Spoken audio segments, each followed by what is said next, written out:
Go ahead. So free markets represent capitalism. Free markets, I'm sure you guys have seen the statement. Free markets are the best path to prosperity, right? And we are the closest country that comes to it in terms of the free markets. We're very institutionalized in the way we run our business, and we run the capital markets. But in general, if I have to think about simplifying the entire capital market structure and talk about goals, for example, right? So, is there anybody here who wakes up in the morning and says, I love to be poor? Right? Nobody does. We all basically, then you and I are very alike, because there should be no shame in saying, yes, I want to be richer. I want to be wealthier. I want to make more money. It's not a bad goal, right? So if I have to oversimplify that world, in my world, there are only two ways I see how you can make a lot of money or you can create wealth.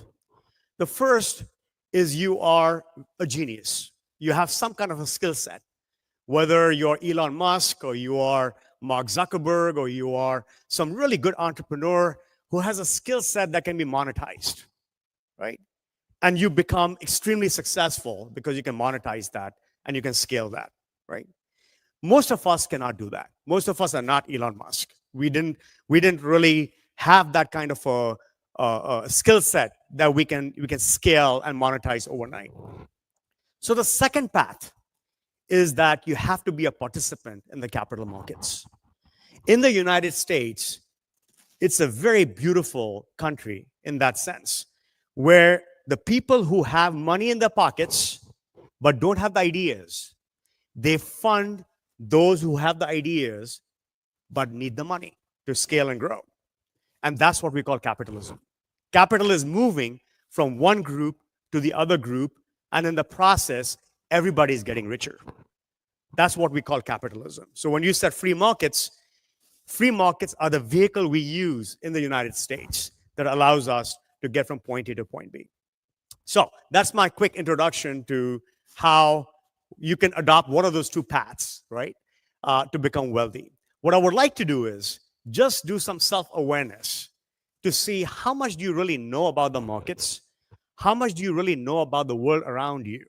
Because like I said, sometimes we get disillusioned very quickly about what capitalism is or what the stock market does for us, or sometimes you miss the boat. We all want to retire and have enough money in our pockets. We want to be financially independent. We all want to basically send our kids to good schools and colleges, and the college tuition is getting higher and higher every year that goes by.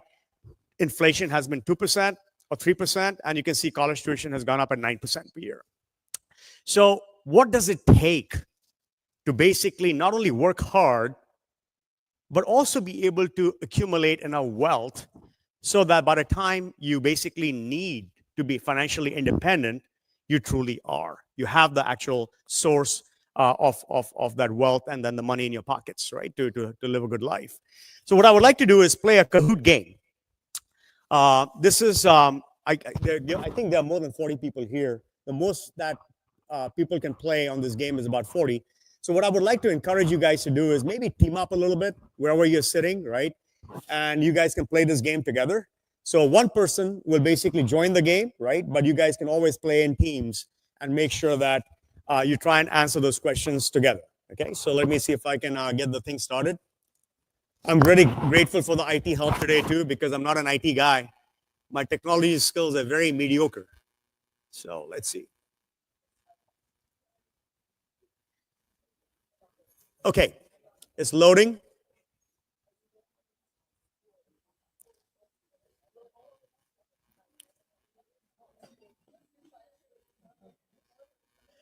So to join the game, you will need to go into kahoot.it, Kahoot.it, right? And you will see the PIN number, right? You'll put in that PIN number, and that will allow you to join the game. So once again, like I said, I encourage people to team up because the most players I can have is 40 people on this. Okay. Yeah, you can use your own name or you can use a nickname, right? Doesn't matter.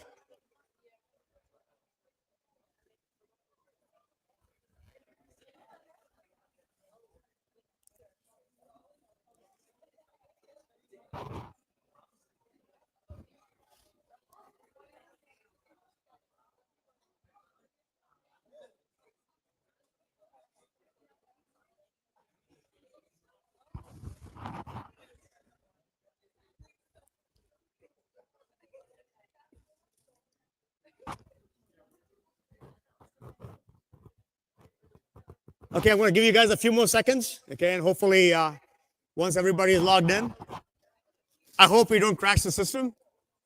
Can't have more than 40 people, like I said, right?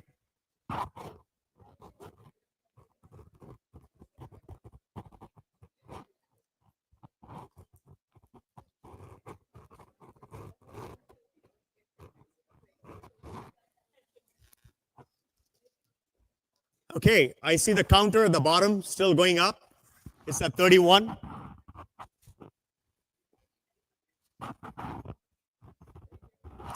So here's the game plan. I have 20 questions that I'm gonna ask you guys and give it your best shot. And there are no right, I mean, there are some right answers for most of them. There are some for which I'm simply trying to get a sense as to what you're thinking, right? And then I'm going to go through some of those themes and explain a few things to you guys about, how our world works in the financial markets, right? And then we'll have a Q&A at the end to see what specific questions you may have. Right? Are we good? Should I start? Okay, let's start. Each question is going to be is going to give you some options, okay? And I usually have like 20 seconds sort of built into this, where you'll have roughly 20 seconds to talk to your neighbor or to your team member, right? And then see if you can get the answer right, okay? All right, I'm going to start.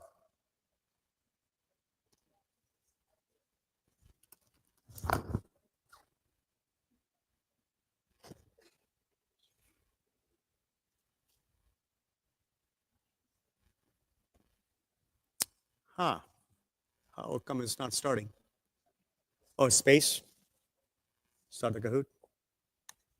There you go.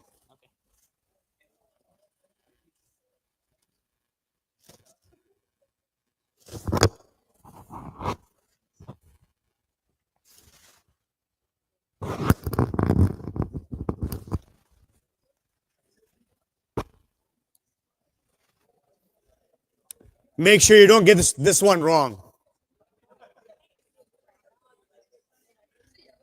You'll be amazed by how many people get this one wrong.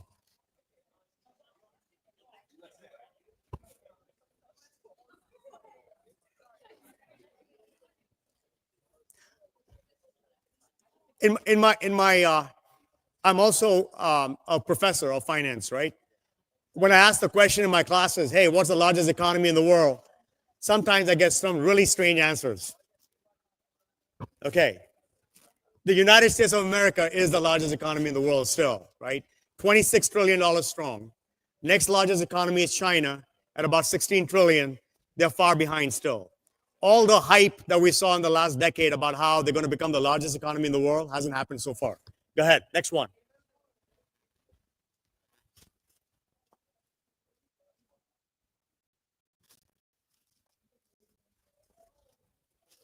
Okay, this scoreboard, I'm not sure exactly how it works, but if you see your name up there, give a pat to yourself on the back. You did a great job. Okay, next question. What percent of Americans are financially literate? The answers are 80% plus, 60% plus, less than 50%, and less than 20%. So remember, there are many of you who are probably playing the stock market, right? Many of you are probably involved somewhere, you're watching the news. But if I talk about true financial literacy, what's the rate we see in this country?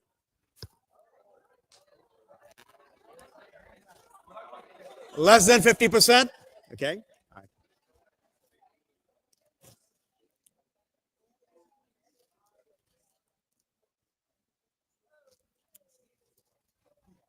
Okay, scoreboard changed a little bit. Squad has the highest points. Okay, this is a trick question. Don't get this one wrong. You are living in the United States, which is very expensive, by the way, when it comes to health insurance, college education, retirement, Starbucks, yeah.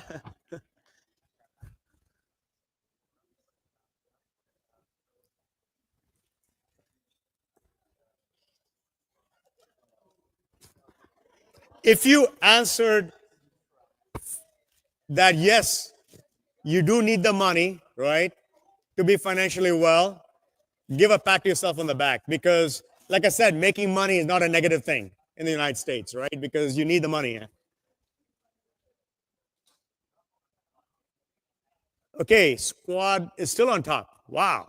I'm not sure exactly, like I said, this is how this whole scoring works, right? Okay, for a fulfilling life, which of these are important to you?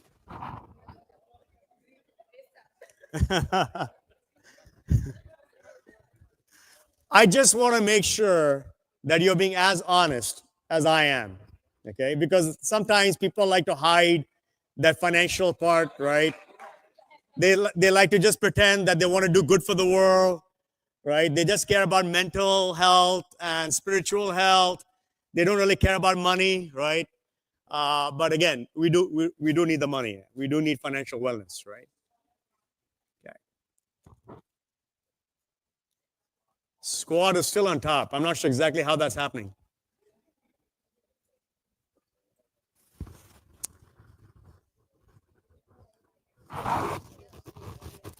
Okay, this is a question about whether or not you are a participant in the markets, right? So I'm just curious to see. And this could include everything, by the way. This could include any IRAs, Roth IRAs, 401k plans, right? Any 529 plans you may have for college, any direct investments in stocks, bonds, cryptos, right? If you have CDs in the bank, sometimes you might say, hey, let's count those as well, right? A quick show of hands. 32 people said yes, 6 people said no, right? So that means most of you are invested and in the market somewhere. You are a participant somewhere, which is a good thing because some of the other questions I have will show you, for example, where the financial illiteracy comes in, right? And which becomes critical, I guess, going forward. 1 second.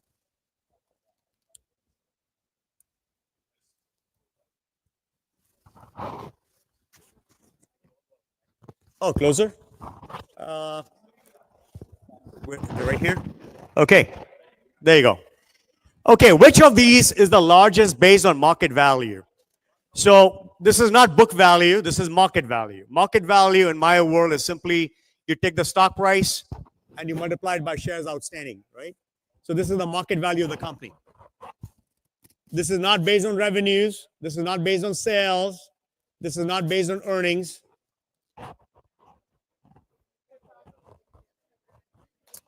So 23 people got the answer correct, right? Apple, right? And again, Apple and there's another company I won't name right now that have been competing with each other, right? Neck and neck as to which one is going to be larger. But anybody know the market value of Apple stock, Apple company? $3.5 trillion, roughly, approximately, right? 3.5 trillion is a very strong number, and we can talk about exactly what that means. Right. So good. The financial awareness is pretty high so far. So I think squad got replaced by light. Okay. I have another one for you. Which of these is the largest, again, based on market value? You have Germany, you have France, you have United Kingdom, and you have NVIDIA. Hopefully you've heard of NVIDIA, right?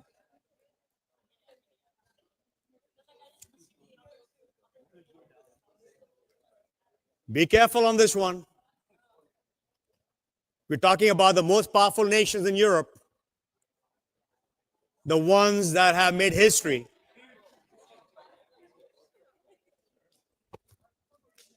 Okay. But again, this is again self-awareness, right? And awareness of the financial markets.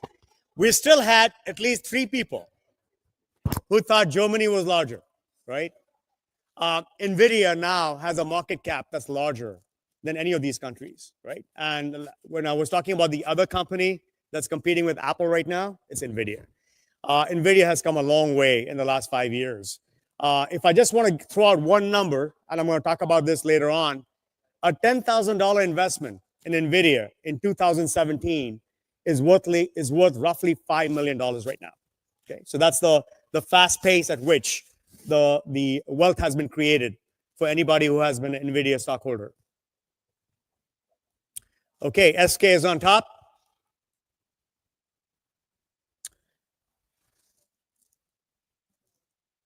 Which of these is the largest based on market value? We have Intel Corp, we have Elon Musk's net worth, we have Jensen Huang's net worth, and we have Boeing Company.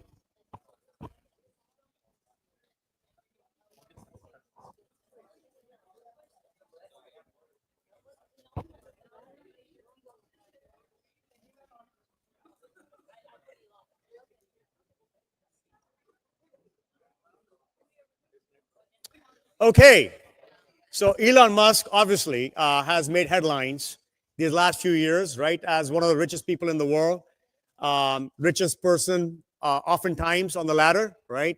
Jensen Huang has come up pretty quick. So actually, I have a lot of friends who work for Intel. Intel has a huge operation out of Folsom. I live in El Dorado Hills, right? And amazingly, his personal stake in NVIDIA right now is larger than the entire market cap of Intel. And the reason why I bring it up is because if I go back to the 1990s, and if I look at, for example, what are the favorite stocks that helped me make money and helped my clients make a lot of money at that time, Intel used to be one of them. Intel, Cisco Systems, Oracle, right? Dell Computers, WorldCom. These were the names that actually made Microsoft. A lot of people made a lot of wealth through these companies. And then the market crashed through the tech bubble that burst in 2001, 2002, right? And at that time, a lot of people got hurt, including myself. But the good thing is, if you're young, you have a lot of recovery time. You can actually recover a lot faster compared to the folks who may be closer to retirement, right? But strangely enough, or for whatever reasons, Cisco Systems and Intel stocks have not gone back to where it used to be in the year 2000. And Intel obviously is coming under pressure right now. There were companies like Yahoo, for example, that did not make it to the current decade, right? In terms of being the star that they used to be at one time. So you can see the markets are very fast evolving, and you do see the leadership change over time. Okay, we still have SK on top. What percent of Americans live paycheck to paycheck and are considered to be financially broke? Okay, so we have 4 options there for you. The answer here might surprise you at the end.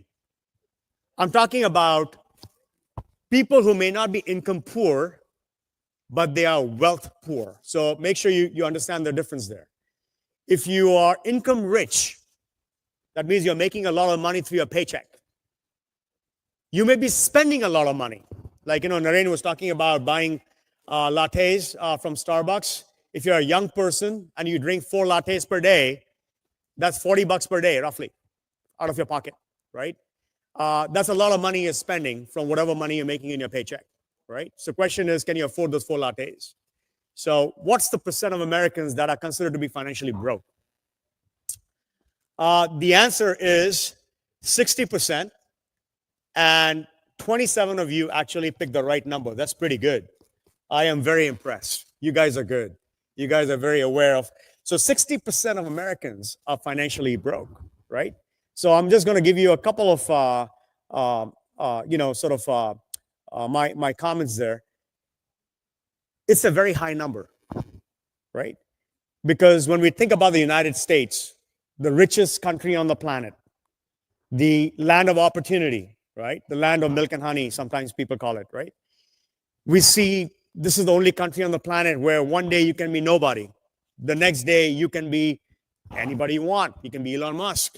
You can be Arnold Schwarzenegger. You can see a lot of success stories here, right? You can be Naren Kini. Right? A lot of success, tremendous success in this country, right? But imagine 60% are broke, right? Now, you might say, well, there might be a high correlation between the 60% and people who don't go to college. and didn't really come out from wonderful universities like I did, right? And I have my degree in electrical engineering and computer science, and I'm a medical doctor, I'm a cardiologist, right? The reality is many of those folks are broke too. So I can find you tons of graduates that came out from Harvard and Stanford and UC Berkeley that are simply not financially savvy, that have no financial literacy. They're income rich, don't get me wrong. Their paychecks are very good. But after working for 30 years or 40 years or 50 years, if I look at what they have for wealth accumulation, sometimes you get shocked by saying, oh my God, what went wrong here?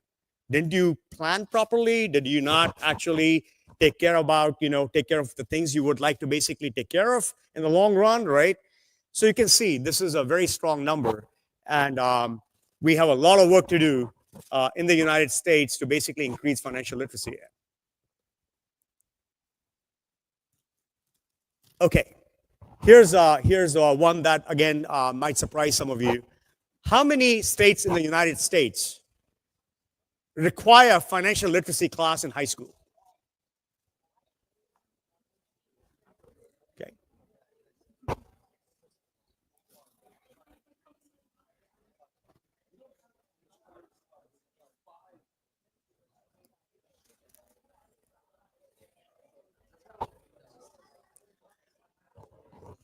Okay. So the vast majority of people picked 50, right? Basically suggesting that every state in the US requires a financial literacy class in high school. You'll be shocked to know that until 2 years ago, there were only 7 states that required a financial literacy class in high school. That number changed to 26 as of June of this year, where California became the 26th state. So even California was not among the leaders for financial literacy. And a very quick story behind that, if I may, just to give you some background. I have 2 boys.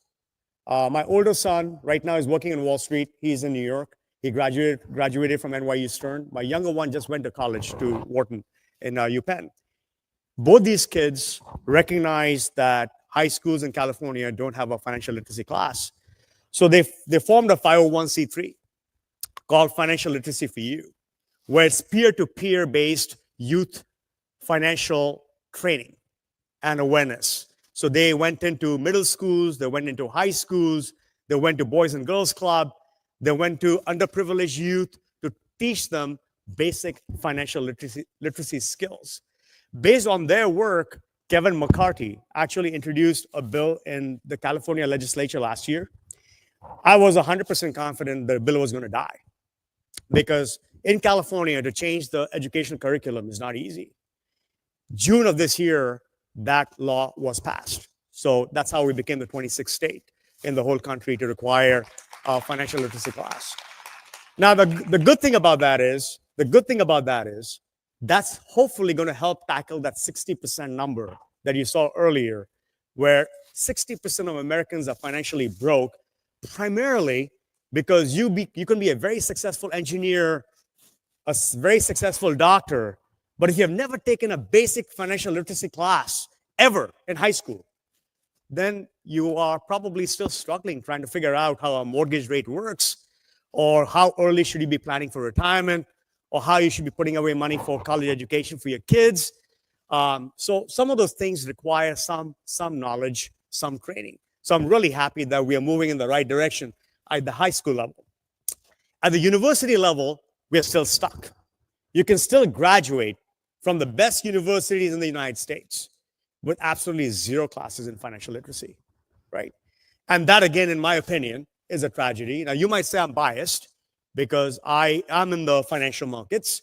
I live and breathe financial markets, so I'm hyping up the financial markets, right? But on the flip side, how can you basically not have basic life skills? To me, being able to do your basic accounting or your basic mortgage or your basic computation on what you're paying on an auto loan, for example, when you buy a car, all that stuff is basic life skills. Just like, for example, you learn how to make a sandwich at home, right? Or you know how to brush your teeth, right? Again, basic financial skills can really take you a long way, and not have you be in that 60% number, right? Okay. Looks like SK is still on top. Who's SK? All right, take full credit. Yeah, you should stand up. A nice round of applause for SK. Yeah. Okay, I think I already gave you the answer on this one. How many universities in the US require a financial literacy class for graduation? Since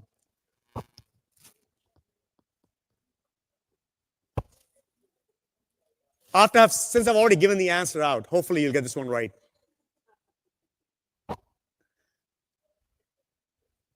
I'm sorry, I cannot control the timer, so I have to wait it out. I have to make sure that, yeah, we.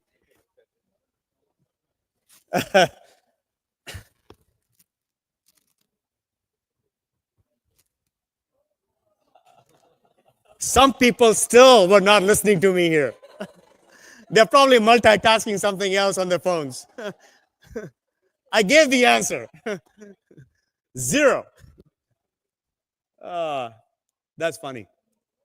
All right, SK is still on top.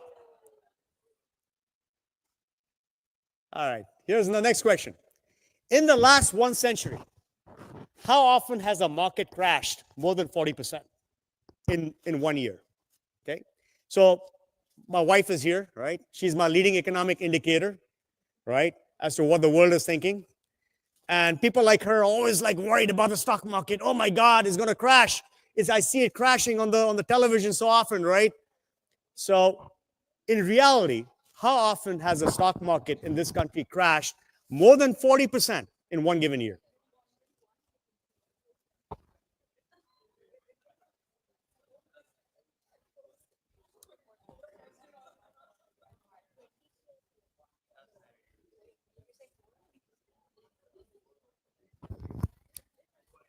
And oh, by the way, I forgot to tell you guys, you should not be trying to Google search this. Yeah, you should not be on the phone trying to figure it out using Chat GPT or something, right? Be honest with this. Try and answer the questions on your own.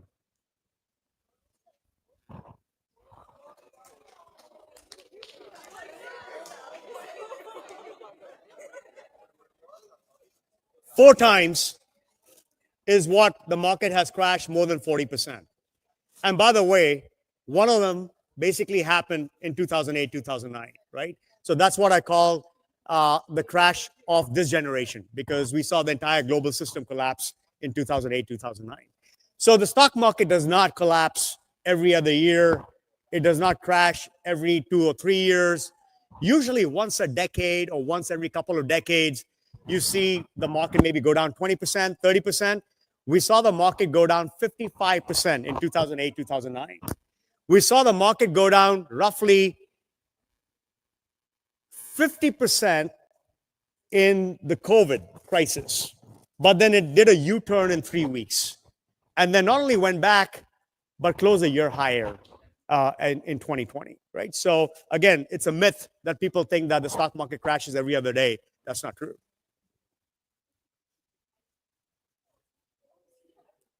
Okay, let me find you the next one here. SK is still on top. How many times in the last 100 years has the market been negative for 2 or more consecutive years in a row? So now, for example, 2022, the stock market went down, right? The stock market was down roughly 26% to 35%, depending on whether you were in NASDAQ or whether you were in the S&P 500, right? So in the last 100 years, how often have you seen where the market went negative 2 years in a row or more?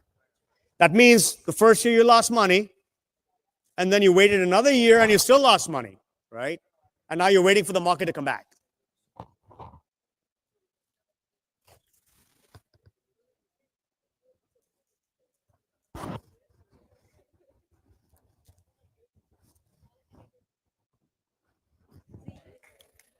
So the answer is 5 times. In the last 100 years, where you would have had 2 or more consecutive years of negative returns, right? So once again, it dispels a myth. This is, again, my job today, if I can leave today by inspiring you guys to participate more in the markets, that would be a huge plus, because there's a lot of misconceptions, there's a lot of fear about capital markets in the US, which are misplaced, right?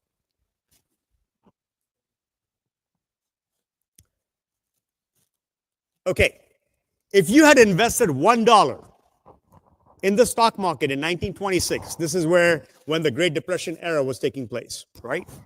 And you waited till 2024, right? So almost 100 years, right? What would that $1 grow to in the stock market in the S&P 500?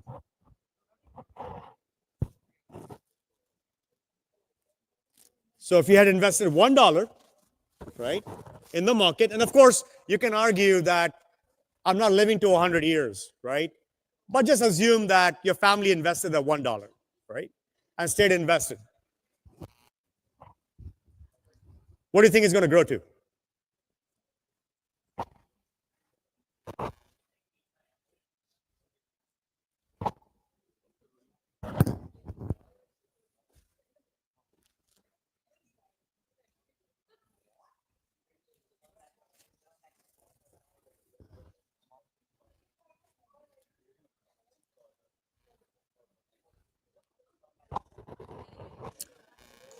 So 50,000 is the right number, approximately 50,000, right?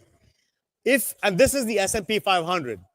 I was having this conversation with somebody else just a few minutes before the session started. If you had invested in small caps, typically small caps are considered to be companies whose market cap is below 1 billion in size. 1 to 10 billion is mid cap. Above 10 billion is basically large caps. If you had invested that $1 in small caps, that $1 would grow to about $72,000. So 72,000 versus 50,000 versus you would have probably grown it to roughly $600 in government bonds. So if you were very conservative and risk averse and you left your money in the fixed income market in bonds, and by the way, bonds are not without risk, because in the last 3 years, when the rates were going up, the bond market lost almost 50% of its valuation in the Barclays aggregate index that we see, that we follow, right? So the bond market also has risk. Stock market, of course, rewards you a lot better. Okay.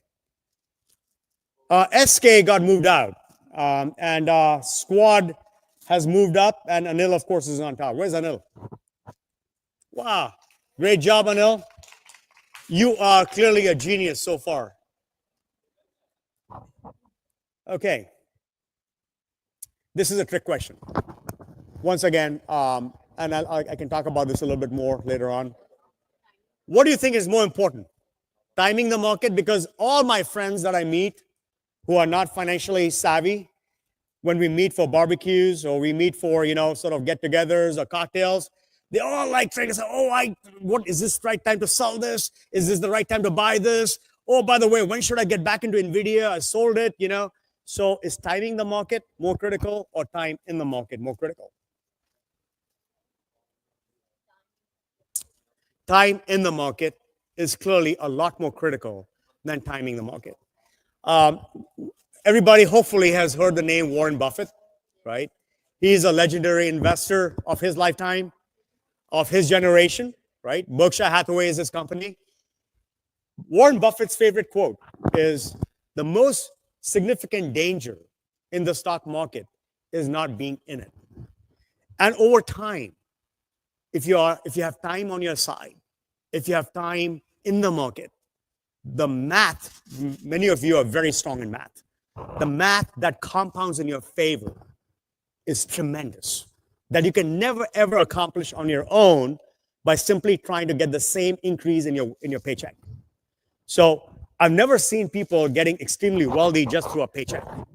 You have to take that paycheck and then basically take a portion of it, save it, and then invest it and be a participant in the markets, because time in the market brings you out much farther ahead. Okay, looks like Anil is still on top. I think Anil might be doing Google searches on the answers. All right, this one again surprises me, because when I ask this question to my students or my friends at the cocktail hour, right? What does it take to be amongst the 10% wealthy Americans. Because especially during election year, I'm sure you see a lot of hype about social justice, inequality, right? The rich are getting richer, the poor are getting poorer, right? Capital markets are not great, stock market is not great, right? What does it take to be in the top 10% rich Americans? 1 million is the answer. This is by wealth, by the way, guys. This is not by income. So $1 million puts you in the top 10% of all Americans. Now, we already told you 60% of Americans are broke. If you ask the definition, what broke means, you don't have $1,000 in your savings or checking accounts to be able to meet a deductible if you have an auto accident or if you need some emergency funds for your health insurance or whatever else. So that's the definition of broke. You don't have $1,000, right? So to get to that $1 million threshold actually is not very difficult if you follow the right steps. But imagine, because financial illiteracy is so high in this country, that it's only 10% Americans who are able to hit that $1 million threshold, right? Amazing. We always tend to think, oh my God, to be in the top 10% of Americans, you must be a multi-billionaire or multi-millionaire, right? Not true. If you just have 1 million in your pocket, that puts you in the top 10%. While I'm at it, what does it take to be in the top 1/2 or 1%? Roughly, anybody? Roughly 11 million, you're right. What does it take to be in the top 1/4 of 1%? No, 10% is 1 million. 1/2 of 1% is 11 million. The top 0.25% or 1%, roughly 23 million. So once again, we're not looking at billions here. We're simply talking about, and in the Bay Area especially, I'm sure you guys recognize $1 million does not take you very far. When I used to live in the city of San Francisco, right, I could not buy even a closet for $1 million, right? Because things were so expensive.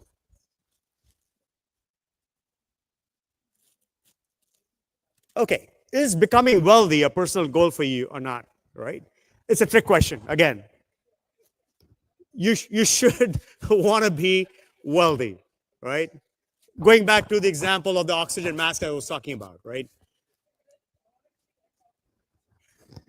But even then, let's see what happens here. Because some people may have a case of saying no, right? 2 people said no. I'd love to know who those 2 people are.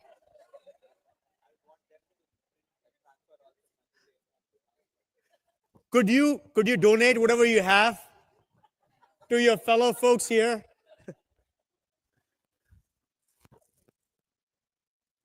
Okay, looks like Anil is still on top. All right. How do you think you'll become wealthier? Right? Again, this is really not a trick question, because some of you are ambitious. Some of you just told me you want to start your own companies. Some of you said, hey, you know what? I'm going to basically become wealthy through capital markets. What is your goal? How are you going to get there? Right? This is just some soul searching. So, innovate and monetize. We had 3. Participate in capital markets was the vast majority. Okay, all right. Hell, absolutely, absolutely, absolutely. This is really a joke, but I hope you will basically, bear with me on this one. When my boys were growing up, right? Both my boys, of course, are also financially driven, right? I used to advise my boys. I said, listen, there's a fast track and there's a slow track. The slow track, you go through college, you work hard, you build your own wealth. Fast track, find somebody who's loaded. Easy way to do it.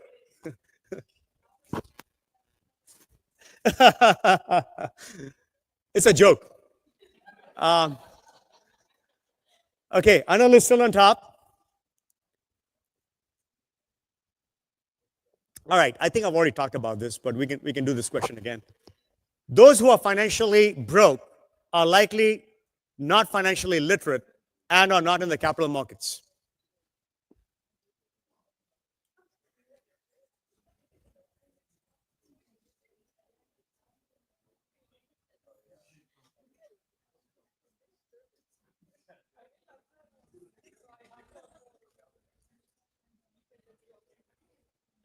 Okay, all right.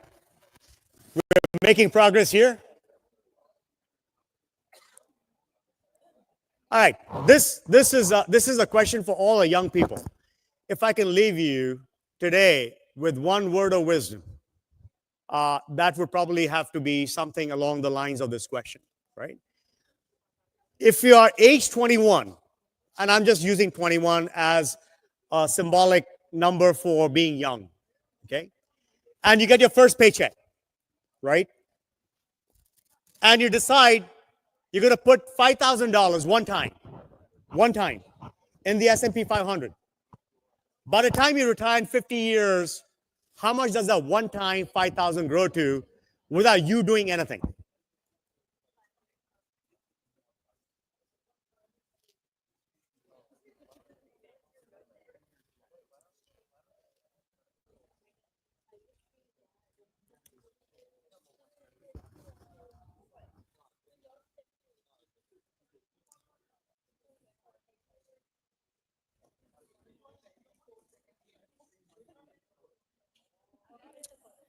Okay, the vast majority chose 2.5 million, which is the right answer.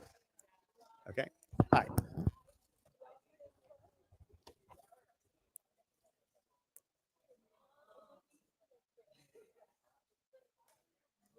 Looks like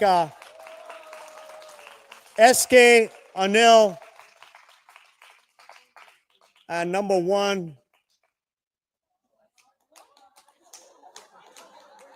I'm not sure what that 16552 is, but you know who you are, hopefully, right?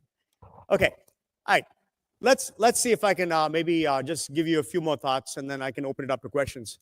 So the last question is what I feel was my awakening moment, and I feel very fortunate that when I was very young, I ran into some really great mentors and some really great financially smart people.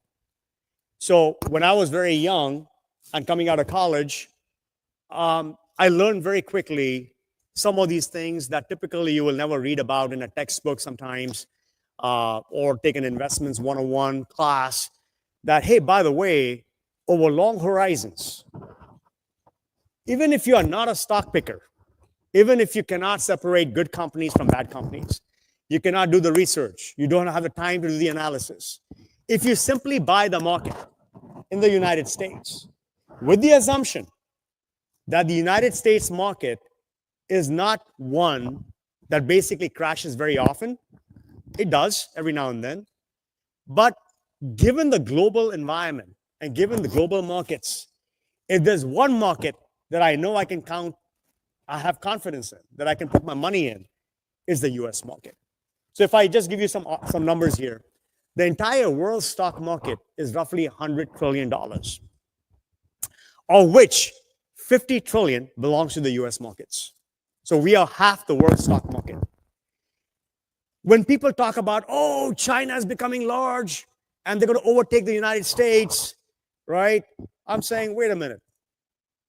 Even the rogue governments, even the governments that hate the United States with a passion, even China invests in the US.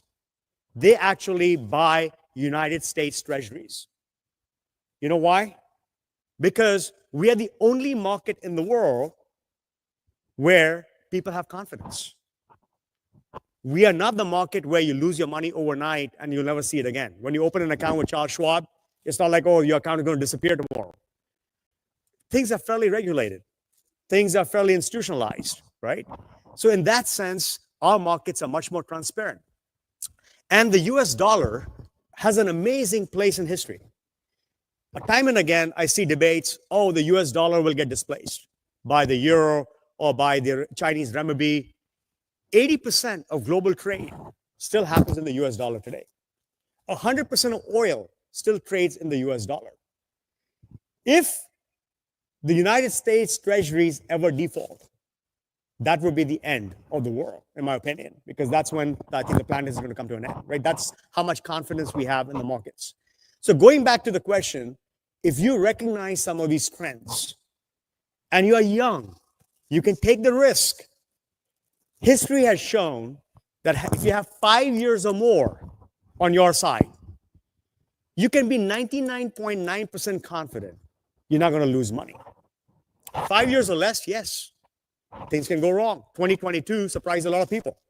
Surprised us because stock market was negative. Bond market also went negative, primarily because inflation was so high, right? But that doesn't happen every year. In 23, we made a lot of money. In 24, we're making a lot of money. Still, in 2020, we made a lot of money. In 2021, we made a lot of money. These are all double-digit returns, right? So you have to at least be patient about what lessons exist in history in the financial markets. So for the young people here, my advice to you, you're all guaranteed to become multimillionaires. Guaranteed. Yes, it's a strong word. In my world, we should not guarantee anything, right?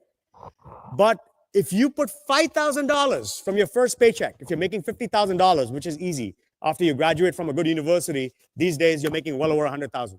But let's assume you have an ordinary degree from an ordinary place, you're making $50,000. All I'm asking is take $5,000 from that paycheck. Don't blow it up on lattes, right? Instead, put that into the market. Warren Buffett has another saying. Again, I'm not a big fan of Warren Buffett, but there are a few things that old guy actually has said which are pretty good. Warren Buffett made another comment. He said, if you cannot make your money work for you while you're asleep, you're going to work till the day you die, right? So you can keep working hard as a tech engineer for an IT company or as a cardiologist for your hospital, and you can keep working hard, but that's not going to make you rich. You got to find a way to let the market do that for you. The capital markets in the US do that for you, right? And I'm not even asking you to basically become a superstar in stock picking. I'm simply saying be average. Buy the market. You can buy the market through an S&P 500 index fund, whether you're at Fidelity, you're at Vanguard, doesn't matter. They all have index funds that mimic the S&P 500. And that $5,000 one time becomes 2.5 million. Okay? If you do the math and you put aside $5,000 every year in the market, by the time you retire in 50 years, what do you think that you have grown that to now? Anybody here? Roughly 23 million. That puts you in the top 1/4 or 1% of all Americans in the United States, right? And by the way, if you're college educated, what's your excuse for not doing it, right? Because you all say you're smart. You all say you've been to college, right? You're all intellectually very sharp. So what is the reason why people don't do it? Of course, there's inertia, right? Some people say, well, I don't know how to start, where to start, how to do it, right? And then some people say, well, I'll do it when I'm in my 30s or 40s or 50s, and then it's too late. Because by the time, so the baby boomer generation that has been retiring in the recent years is probably the most broke generation we have seen in a long time. And then the millennials that we all complain about, that these guys were basically 35 years old, living in their parents' basement still, taking public transportation and not buying homes. That has changed now. So the millennials actually are becoming way more savvy, and they are becoming participants in the markets, and they are the ones who are beneficiaries of this NVIDIA flying from $10,000 and making it into 5 million over 5-6 years, right? So roughly 60% of all homes that sold in the last 2 years were actually bought by millennials. You'll be surprised by this number. If they were not buying homes, either first-time buyers or otherwise, we would not have a great housing market, right? Gen Z, of course, we're all watching carefully to see whether or not they're going to be financially savvy, right? But that's my best advice I can give to the young people, that when you're young, go into the market and the money is going to work for you while you're asleep because you don't even have to touch it. Don't worry about the crashes. The crashes happen, but then the market comes back, right? You have to be a participant in the capital markets. For the people who are not so young, right? Better late than never. You can't say, well, it's too late. No, it's never too late. You simply have to find a way where you take your savings, move it out from under the mattress. Now, if you ask me the question, remember, I grew up in India. My parents were more conservative than I am. During those days, when I was growing up, to buy a house in India, there was no mortgage system. You had to actually have cash savings to be able to buy a house. And most Indians would either buy gold or they would basically leave the money in fixed deposits, which is the equivalent of leaving your money under the mattress, right? You cannot do that. You have to take more risk. No pain, no gain. There is no reward unless you're willing to take the risk. There is no such thing as a free lunch people talk about. So nothing is going to come to you easily unless you're willing to stick your neck out a little bit. That means, now by definition, Indians are also very risk averse. We are risk averse in the sense that we want safe jobs. We tell our kids, you got to become a doctor, engineer, because those are safe jobs, right? How many of us actually have the courage to say, you know what, I'm going to start my own company? We are seeing that now happening more often. More and more people are saying, okay, listen, I think I can take the risk, and hopefully the risk may or may not pay off, but I'm hoping it's going to pay off, right? So risk and rewards, that's a huge relationship in my world. I can apply risk-reward relationship to everything, not just your professional life and the stock market. It can apply to your love life. It can apply to your family. If you're not willing to take the risk, rewards may not come in, right?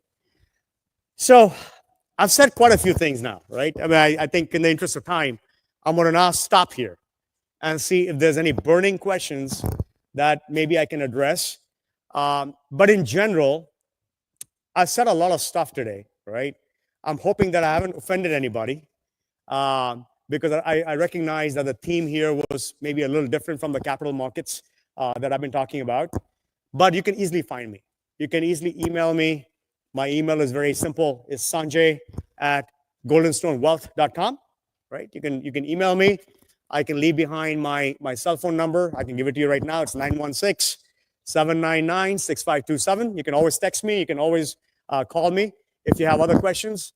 But given that we have a lot of people here, how do we maybe open this up? Anybody has a question, wants to raise their hand? And oh, yeah, go ahead. There's one before you, so let me just let her. Yeah, go ahead.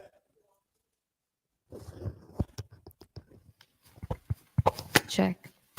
Good afternoon, Dr. Sanjay. My name is Vishakha. I would like to first really appreciate you coming down here. I wish we had a professor like you when I was in college here. That would have saved me from a lot of mistakes I've done in my 7+ years of working in tech. I started investing in 401k pretty late. I did not max out until 2 years of me working. And there were other stock mistakes as well. I have two questions for you. First would be the investing strategy.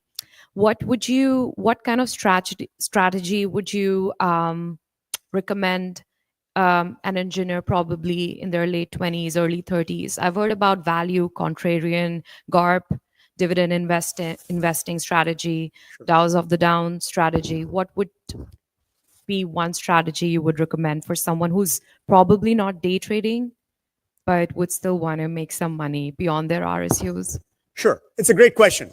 So first, I would recommend that all of you, if you're being offered a 401k plan by your employer, jump on it and use it, because if the employer match is, especially if it's very attractive, many employers give you 6%, some give 3%, but that is, in my opinion, free money that you're leaving on the table if you're not maxing out your 401k yourself. The laws allow you to basically put away as much as $23,000 from your paycheck into a tax-deferred account which is not taxable by the US government that you can save money on, right? And then on top of that, your employer match comes in, right? And if you basically have those kind of savings going into aggressive kind of strategies, especially when you're very young, it's going to compound into huge sums of money by the time you retire. Now, she mentioned a lot of strategies very quickly. You know, the dividend strategy, dogs of the Dow, value. So here's one thing that I would caution you guys, right? The financial markets are very complex, and the financial markets can also be very murky. There's also been a major evolution in the financial markets and financial innovation because of information technology. Today, technology flows very quickly to people at zero cost. And a lot of people get the same information simultaneously. Private capital is exploding. At one time, there were 10,000 plus publicly traded companies in the US. We're down to about 3,600 now. That include the Apples of the world and the Googles of the world, right? Private capital is exploding. At one time, private capital was not accessible by ordinary people. Today, private capital is accessible in the form of private equity, private debt, private real estate, private credit, right? If you're young and you're 27 years old, you should be chasing growth. You should not be chasing value. You should not be chasing dogs of the Dow. You should not be chasing dividends, because those strategies all have different uses for different kinds of people with different financial needs. Everybody has different financial needs. If I ask this audience, put down 5 of your most critical goals on paper. Actually, I brought some paper and pens. I don't think we'll have time to get to it. Put down your 5 most critical goals for your financial journey for the next 5 years, 10 years, and 50 years out, or 30 years out. Put all the constraints you have, the needs for income, on the same piece of paper. So for example, college education is expensive for your kids, for yourself. If you want to go back and get an MBA someday, it's going to cost money, right? Buy a new car, costs money. Buy a house, costs money. All those things are big ticket items. When you retire, you need, the typical withdrawal rate we use in our world is 4%. So if you have $1 million, by the time you retire, you can safely withdraw $40,000 per year into your pocket for living expenses. So you have to reverse engineer. If you're the type of person who drinks 5 lattes per day and drives beautiful cars and has a very expensive lifestyle, and you need to have $250,000 of living expenses by the time you retire, reverse engineer. See what that 4% withdrawal rate does for you to see how much you should have in your portfolio by the time you retire, right? Because of the way the financial markets have evolved and we are down to 3,600 companies, I tell people you can buy the entire market and be average, but if you are savvy and you are willing to stick your neck out a little bit and you're college educated, there's enough resources available to you, whether it's Yahoo Finance or it's Morningstar or something else, where you can find maybe 50 to 60 companies that are actually more high-powered in growth. And if you chase those names, you could be wrong on many of those names. But if you're right, even on 2 or 3 of those names, right? I mean, I have been an Apple shareholder since 2005, 2006. And every year, I can tell you, analysts on Wall Street say, time to dump the stock. Time to move on because Apple has no future, right? Thank God I didn't listen to them, because you have to do your own research and say whether or not the company is okay or not okay. Same thing is happening with other companies. So every decade, there's a new brand of leadership that comes in. This decade, you can clearly see we're seeing a lot of names in AI-related kind of companies, right, that are making headlines. So my advice to you would be, you're too young to worry about value or worry about dividends or worry about dogs of the Dow. Find a little bit more risky strategy, which would mean you're chasing high growth and you're chasing probably smaller size companies too, compared to the very big giants that you see out there. Yes, small to mid cap is where, so remember, every time we say, oh my God, we made so much money in NVIDIA, we made so much money in Meta, we made so much money in Microsoft. Imagine the people who invested in these companies when they were really young and they were very small. And of course, the risk is higher in those companies. Don't get me wrong. you have to do your research in those. But if you can do that research, if you cannot do that research, your best option is not to play with fire in the market. Because 85% of people, on average, lose money in the stock market. Only 15% people actually make money in the market. That 15% includes very strong professional and institutional people like ourselves. Even we are wrong every now and then. Think about that. And we lose money, right? So 85% typically makes bad decisions. And they're basically chasing the wrong kind of companies, or they're buying them at the wrong time, they're selling them at the wrong time. So if you're not the person whose day job allows you to be savvy, just buy the market as a whole. So you can buy the small cap index, you can buy the mid cap index, you can buy the large cap index, right? You can buy an emerging market index. India has been doing very well, for example, right? And you can actually play India by using an emerging markets fund.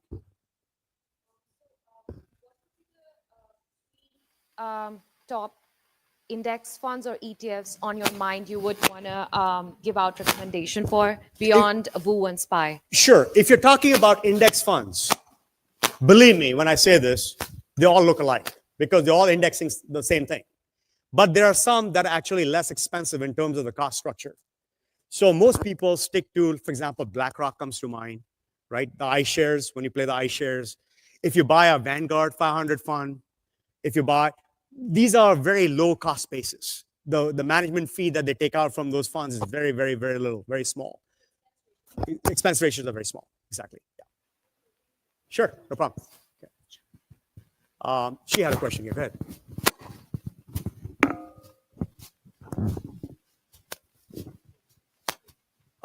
Yeah, well, so everybody can hear your question probably. Yeah.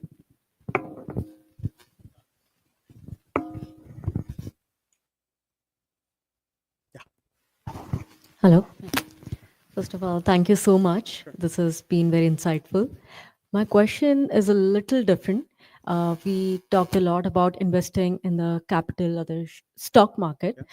I was also curious if you can give us a little comparison of the current situation, or if we think 5 to 10 years down the lane, according to you, what percentage will you suggest, like investing in stock market versus investing in property versus investing in land? A lot of investments are now happening in land as well, and I was very curious. Like, absolutely, yeah. Absolutely. So here's the overall picture for you guys. There are multiple asset classes: stock market, bond market, real estate. Bay Area is very big on real estate, right? She said land, right? Some people do cryptos. Some people are invested in currencies, right? So there are multiple asset classes that are out there which are available to you from an investment standpoint. If I look at the traditional asset classes, not counting the crypto world because the cryptos are still being digested as whether or not they are traditional asset class. But if I look at traditional asset classes, the stock market has the highest annualized average return over the last 1 century, which is close to about 12%. So it has annualized roughly 12% per year on average, over long horizons, right? Not any one given year. The real estate typical return is about 7 to 8%. Corporate bonds do about 6.5%, and government bonds do 5.5%. And then if you're in CDs in a bank, you're probably getting much lower than that. Don't count the last 2 years because they were abnormal. Because of high inflation, even banks were being forced to pay you more, right? Now, that should explain to you that if you're chasing wealth quickly over long horizons, and you're willing to take the risk, and you have time on your side, you should have a high exposure to the equity market because that's where you're going to get the biggest bang for the buck. There's a rule of 72 that we use for ordinary people. Divide 72 by the rate of return that you're getting, and that's going to tell you how quickly your money is going to double. So if I divide 72 by 12, roughly on a compound basis, your money is doubling every 5.5, 6 years. And that stock market that's what it has been doing. Every 5.5, 6 years, the stock market doubles in size in terms of market cap, right? If you're doing 7% in real estate, for example, right? It's going to take a little longer. It's going to take roughly 10 years to get there, right? And again, remember, private real estate, if you're doing direct real estate investment, buying out properties, reshaping them, renting them, operating income is coming in. Unless you're leveraging them aggressively, you may not be able to parallel the return you're going to get on the equity side, which is very liquid. Real estate is not very liquid. Land is land comes with a much higher risk. So land development in California especially, I'll give you an example. So many of my, when I first moved to California, not the second round, the first round when I moved to California, I bought into the same thing that, hey, California is more expensive because of sunshine, the demand is too high for homes. But in reality, when I got educated on the process, I found that we are one of the very unique states where land development is not easy. It takes almost 10 to 15 years for somebody who's a landowner or land buyer to actually develop the land, rezone it, get it permitted, get it processed, be able to build the homes on it and sell those homes. Whereas the same process in Texas or North Carolina might take 1 year or 6 months. In the state of California, it takes almost 15 years. So land comes with a lot of risk. I've seen a lot of land buyers go broke because they couldn't sit on the land for 15 years with zero return on capital, right? So I'm hoping I gave you a flavor there. I'm not suggesting it's not a place to go. Certainly you can. In my world, I think it comes with higher risk. Yeah. Oh, I'm sorry. Well, we are out of time. First, I want to thank you guys for being very patient and being here today. I appreciate it. I don't want this to be our last conversation. If you want to reach me, like I said, email me, sanjay@goldenstonewealth.com, or you can just text me, 916-799-6527.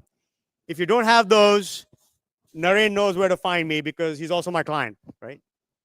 So, are we good? Thank you very much.